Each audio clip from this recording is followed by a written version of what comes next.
Let's switch to football. We're 5 weeks away from the start of the 2019 college football season. We're going to be previewing the upcoming season conference by conference, looking at all of the Power Five. Sorry to fans of the group of five.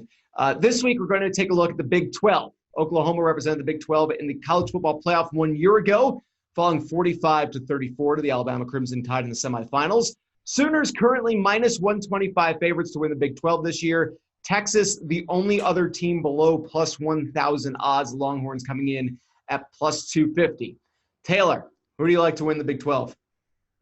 It's hard not to like Oklahoma. I'm a TCU guy, but plus 1,800 is a little bit long for me. OU's won the Big 12 4 years in a row.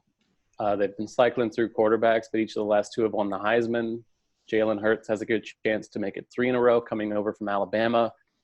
I doubt the offense really misses a beat with that. They still have elite talent at skill positions, but I'm a little worried about their defense. It was not good last season, and there's not really any reason to be that optimistic it'll be that much better this season. I guess, having a second-year defensive coordinator might help. Maybe they're more acclimated to what he wants to do, but that's a reason for concern. I do think there's decent value on Texas at plus 250. Sam Ehlinger was pretty good last season, 25 touchdowns through the air, just 5 interceptions. He scored another 16 on the ground. He's one of the more dangerous two-way quarterbacks in the country, so if he can stay healthy, I think they can have a chance, but Texas has road games at West Virginia, at TCU, and at Iowa State, which is rough. They also play LSU before conference play, which isn't easy. So Oklahoma has a more favorable schedule. I think they're just the better team on paper anyway, but it's hard to get too excited about minus 125, I think. Yeah, but if ever there was a team to be excited for minus 125, because Alabama's not going to be minus 125, Oklahoma's probably the team from within the Power Five. Hurts should be good. I mean, as you said, the last two quarterbacks that they've had have won the Heisman Trophy.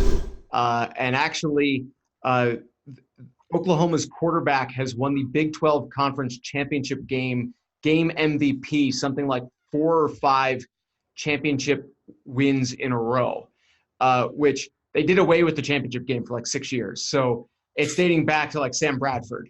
But they've always had good quarterbacks, at least good collegiate quarterbacks. And Jalen Hurts is a guy who should be able to slide right in there.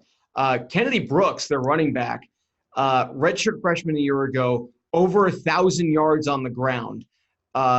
He should be really good. Their only regular season loss last year came to Texas. They lost by 3, 48-45. They turned around and beat Texas by 12 in the conference championship game. And yet, you mentioned their defense. They gave up over 450 yards per game last year. But my counter to that is they're a Big 12 team. Defense is kind of a forbidden word a little bit. There are teams that play good defense, but they don't have the offenses to contend with the crazy good offenses of a school like Oklahoma. When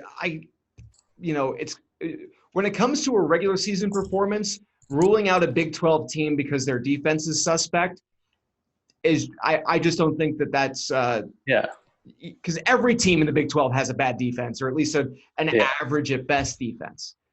It's funny because I remember when the Big 12 was like the ground and pound defense conference. It wasn't that long ago, but now it's just crazy spread everywhere. So, yeah, it's like everyone became Texas Tech circa 2006, and Oklahoma's the best at it. So the defense won't hurt them in conference. It's just the national title thing that'll come back to haunt them for sure. Right, and when you're looking at the college football playoff, I mean, they were in it a year ago. You got to figure Alabama and Clemson are going to be locks. Ohio State, Michigan, one of them probably gets in. And it really comes down to, everybody who seems to make decisions loves the idea of having another SEC championship game in the postseason. So, Georgia, Oklahoma, probably among the teams that are battling for that last spot. Yeah. I personally cannot stand the idea that a team that could theoretically lose twice in one season to someone within their conference could also get into the college football playoff, which, if the scheduling were to line up for an SEC East team that were to go, let's say 11-1, losing to Alabama in their matchup against the West, could then rematch in the conference championship game, lose again to Alabama, And because they're the SEC, they'd go, oh, well, they've lost Alabama twice. It's like, yeah. So why are you going to make them play Alabama again? You should not be able to lose your conference and be in the playoff. No. And you should have to be in a conference to get in the playoff. I agree. Like my idea on it has been that you make the conference championship games round one for the Power Five. You can then seed them like the NFL does, 1 through 6. The 6th spot is not a wild card. It would be the 2 best conference champions that are not Power 5 that would play a 14th game because they'd have to play a conference championship game for their 13th, as every other school does. And then they'd have to play a play-in game. They're essentially like the MLB wildcard rule. So you might have someone like Florida Atlantic might play, I don't know, Toledo. But it would be their 14th game of the season, whereas Alabama's sitting back after playing 13. And then they'd automatically be the 6th seed. That's always been my thought on it. Because if you're not the best team in your conference, and we had this with the SEC on a couple of occasions, where I like to call it SEC math, where a team that finishes 3rd in their conference, 2nd in their division can be 1st in the nation, which is what happened with the LSU-Alabama debacle when they played the championship game a couple of years back.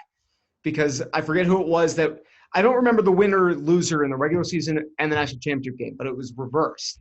And the team that lost in the regular season finished 2nd in their division, which means that because they didn't play in the conference championship game, they were 3rd in the conference, 2nd in the division, and yet they still played for a national championship and won the game. So that was Alabama, I'm pretty sure. I think LSU won the regular season game and Alabama beat them in the title game like 21-0 or something like that. Right, where LSU didn't cross the 50, and during the regular season, that game was so exciting that neither team topped 10 points because, SEC football. We're going to preview the SEC at some point, but that's a bit of a sidebar.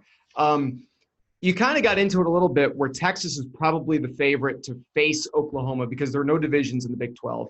So it's just the top 2 teams playing in the conference championship game. Oklahoma beat TCU in 2017. They beat Texas in 2018.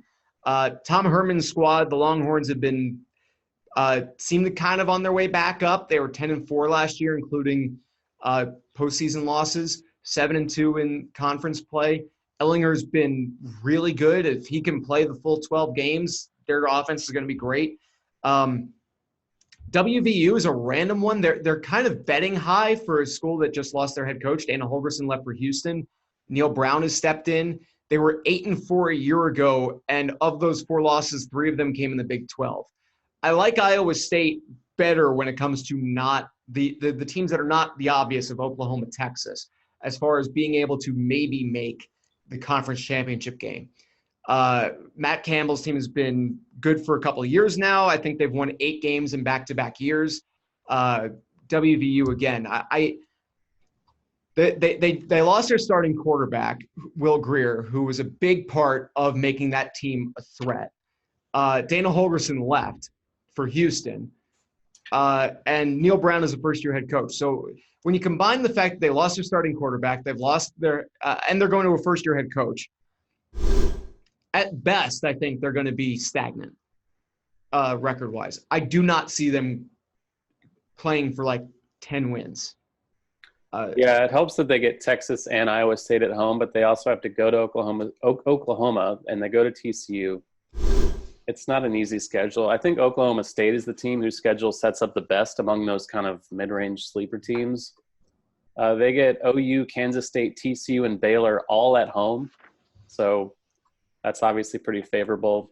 Oklahoma State, that's always another high-octane offense. So, the defense isn't always necessarily built to keep up. But just based on that schedule, they do go to Texas and they go to Iowa State and West Virginia, which is not great. But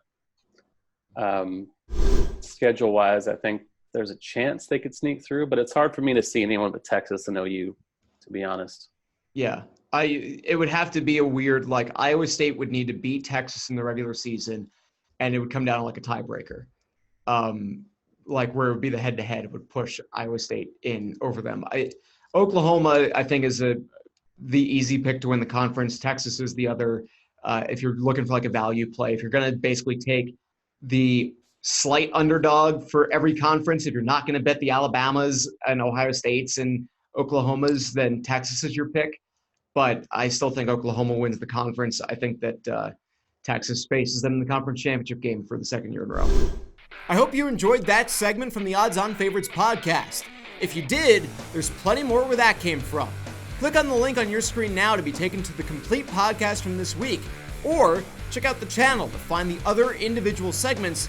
Make sure to like, share, and subscribe to the Odds On Favorites YouTube channel for plenty more sports and sports betting picks, tips, and how-to guides.